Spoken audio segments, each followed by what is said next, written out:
What's up, you guys? Nomicon here, bringing you my perspective as to what entertainment is bringing us. And today I'll be talking about System of a Down's third studio album, Steal This Album, released on November 26, 2002. It did fine commercially, charting at number 15 on the Billboard 200. It has received generally favorable reviews from critics, with critics calling it a good follow up from Toxicity. It has been certified platinum in the US, meaning it has sold over 1 million copies. System of a Down are one of my favorite bands of all time. They're a top five band for me. Albums such as Toxicity, Mesmerize, and Hypnotize are all masterpieces in my book. I did heard a couple of songs on this album before I heard the whole thing. Now that I have heard the whole thing, what did I think of it? Well, let's find out. I usually go track by track on an album, but since this album goes over 15 songs, I won't be doing that. Instead, I'll be talking about interesting information and standout tracks on the album.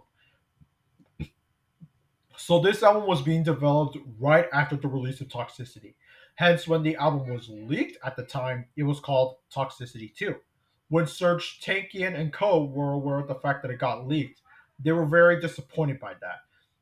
So that's why this album was called Steal This Album. This album was produced by Rick Rubin and Darren Malakian, who is the main guitarist of System. Most of these songs don't go over 4 minutes. Most of them are like 2 to 3 minutes. Some of them are even less than 2 minutes.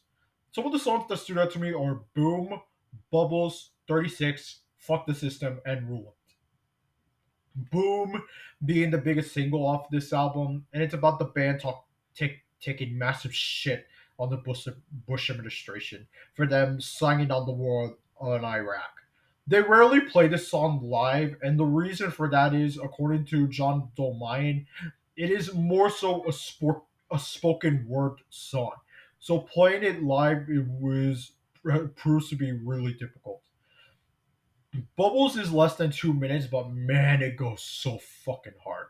It's the first song I've actually heard from them.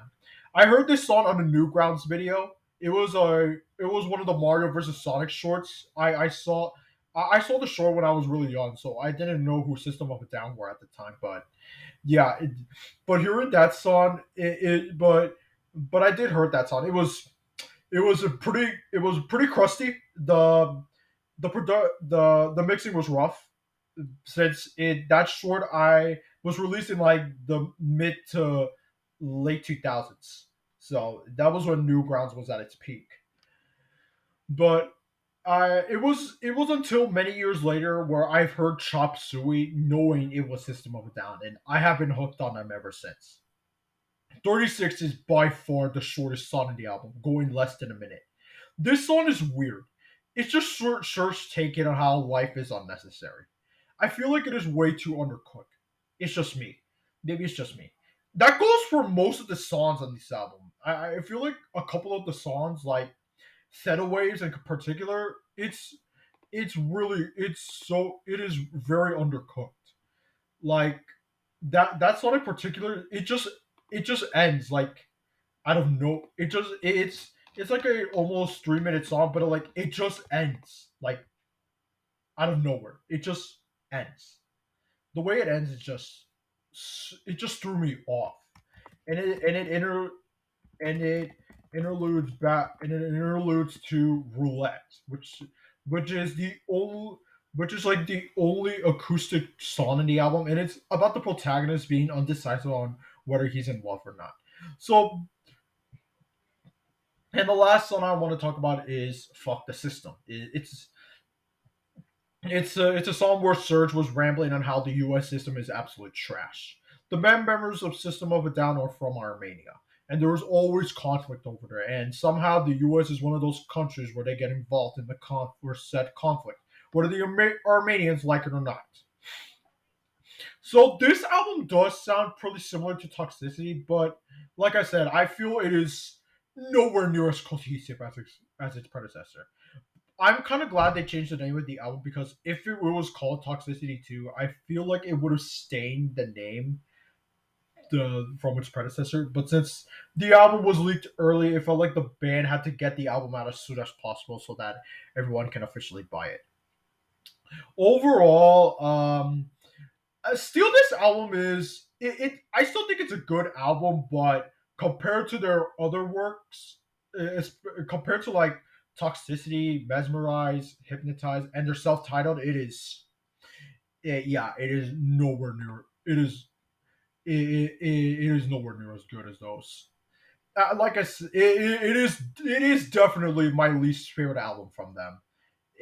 But that doesn't mean it's a bad album. It's just that it's a very it's inconsistent is all, and it's not as cohesive as their other albums. But yeah, steal this album from System of a Down. Still a good album, but yeah, compared to their four other albums, it doesn't it got high it is highly it gets highly outclassed. So what do you so have you guys heard of System of a Down to steal this album? Did you like it? Did you hate it? Let me know in the comments down below. Make sure to subscribe to my channel if you haven't. And if you want to, you can also follow my Instagram, Backlogged and Letterboxd down in the description down below. You can also join my Discord server if you want to, also down in the description down below. And if you want to listen to System of a Down to steal this album, I'll put the link to it down in the description down below. And this is Nomicon, and I'll see you next time.